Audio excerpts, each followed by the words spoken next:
realized that it was not hockey. It was like me. It was my family. It was what I was guilt I was feeling. Mm-hmm. It was a lot of ownership that I had that I didn't need to have because a lot of things happened when I was just a kid. And I think progress really came once I realized that hockey's not the issue. And once I realized that, once I addressed some things with my family, and really once I started talking to people in my family, when I talked to my brother, my mom, my dad, my sister, then I started to realize, like, you know what? Hockey has nothing to do with this. I actually have like fond memories of hockey. Like when I was younger and I didn't realize any of this was going on, when I was in Chicago, when I was in Wisconsin, like I love being on the ice. So I just, it's like, you know what? I'm feeling a little bit better. I've talked to people in my family. I'm going to get back on the ice. I'm going to see what happens. And yeah, it was a pretty freeing experience being on the ice and not attributing hockey to things that have happened to my family or feeling guilty for being out there.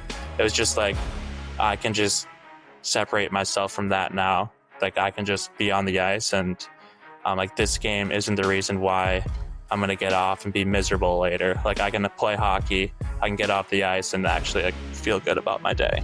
Nice. Really good. Really good. How would you describe your relationship with the game now? I think it's still evolving. I think like I'm still trying to figure out my relationship with hockey. I think I've played for so long where I thought I was miserable, where I thought like this isn't for me.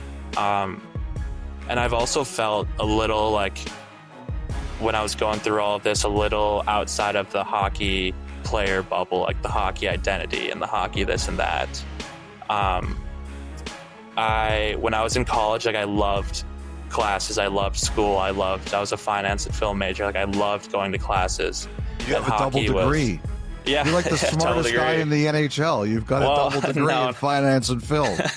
Not quite, yeah. Finance I snuck by. Film, I don't know if we're going to count that, but watched a lot of movies for homework. But yeah, sorry, what was the question? We were just talking about, sorry, Kyle just asked how your relationship is with hockey now. Oh, yeah, it's still evolving. I'm still coming to terms with everything. I think one thing I realized was once I got back into hockey and I like let Nashville, Milwaukee know I want to come back, but it's still going to take some time. They sent like Boro down to train with me one-on-one for however long I needed.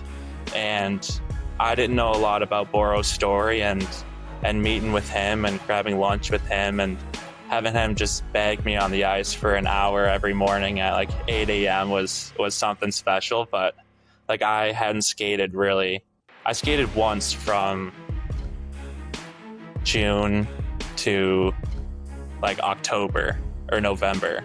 And then I show up and Boro's there. So you know what? Like, let's get on the ice. And I remember the first shift, the first practice I had with him, we were just skating nonstop for 3 minutes around the ice, doing certain edge work things. And I think by the third minute or the third lap, my legs were locked. Like I couldn't move. I could barely breathe. And he was like, "That's sneaky hard, right?" Like, no, it's just extremely hard. Like I am dying. But I think I got back into it pretty quickly. I don't know. It was really nice having him there. He was away from his family. He didn't have to do that, and he came down to Milwaukee. He was living in a pretty brutal hotel next to the rink. I don't know if he had a car, or he had a car there, but like, you don't want to be in Milwaukee when you're away from your family. You could be in Nashville, just one-on-one with me every day. Like, it was a lot to ask, and he was great. I learned a lot about his story. Like, he was taking care of me, and it's something I'll always be thankful for. And like, I know I talk about my agent being a big person, the therapist being a big person, and getting me back into the game, but I think Boro really was the final piece that was like, like hockey's got great people. He's there for me. He cares about me and this organization, and he was a big reason why I wanted to get back into the game. Even once I was out there like touching the puck, he was like the final piece in saying, you know what, I'm gonna be ready.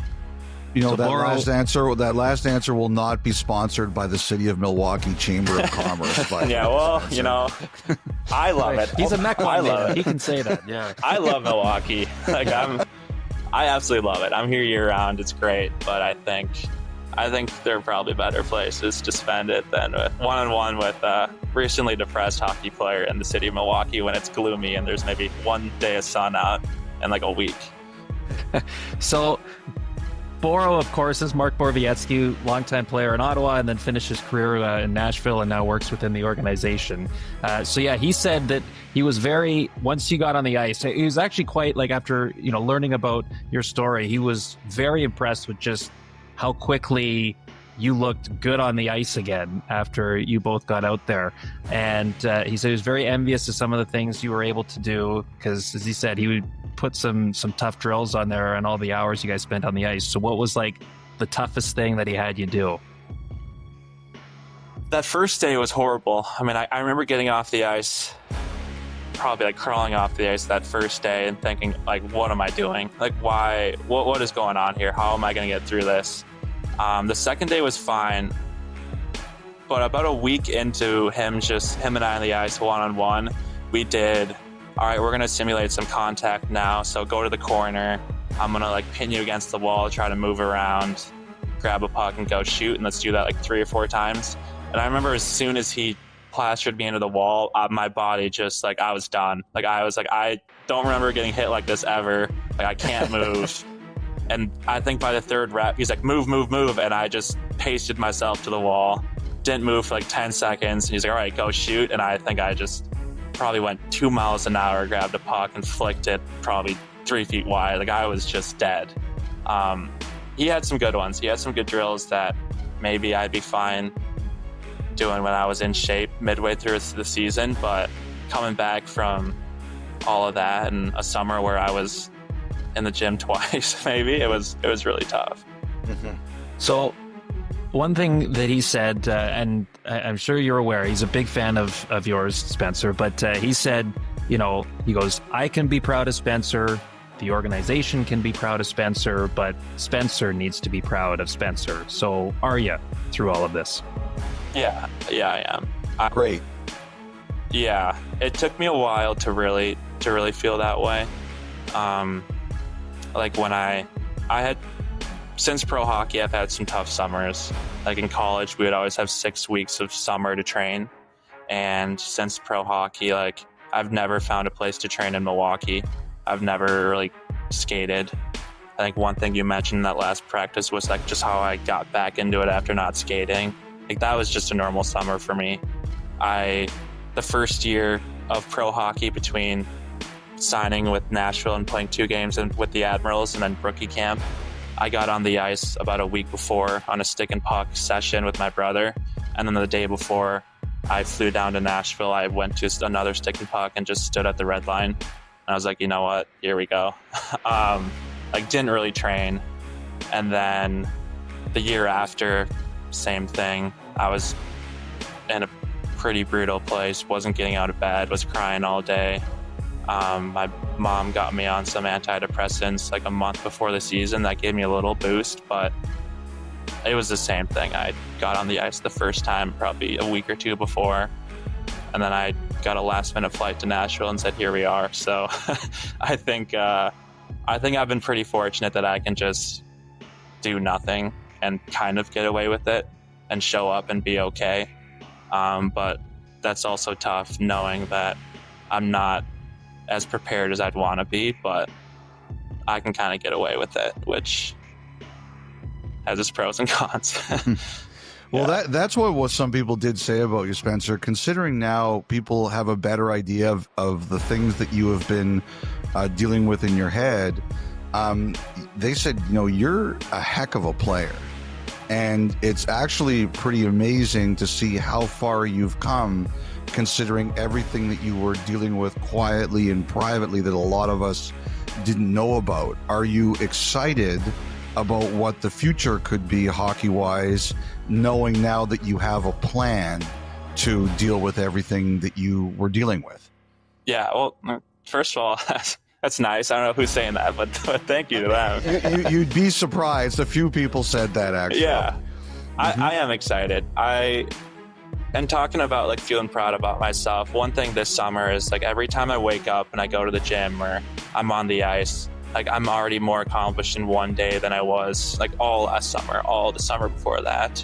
So I think it's just the little victories in that, and just like no matter how many times I skate or how many times I work out, I'm going to be more prepared for this training camp than I have ever before.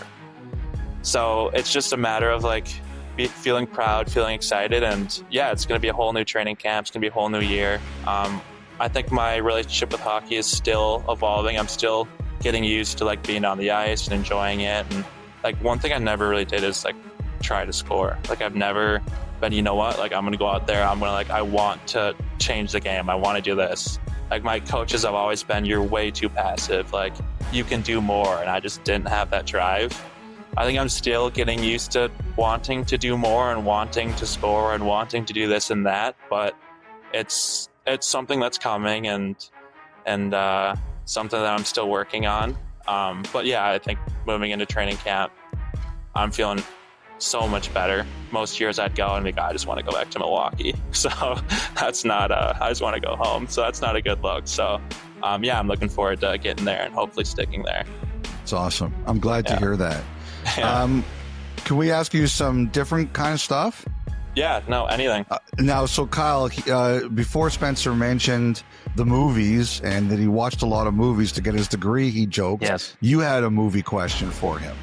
Well, yeah, given your film study background at Notre Dame, I've got to know, is there a movie you have seen this summer, this year, that for everybody out there listening is like a must watch? Gosh, this year.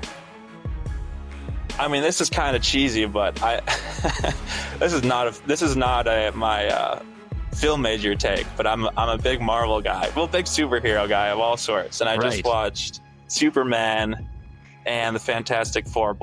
Superman was great. Fantastic Four was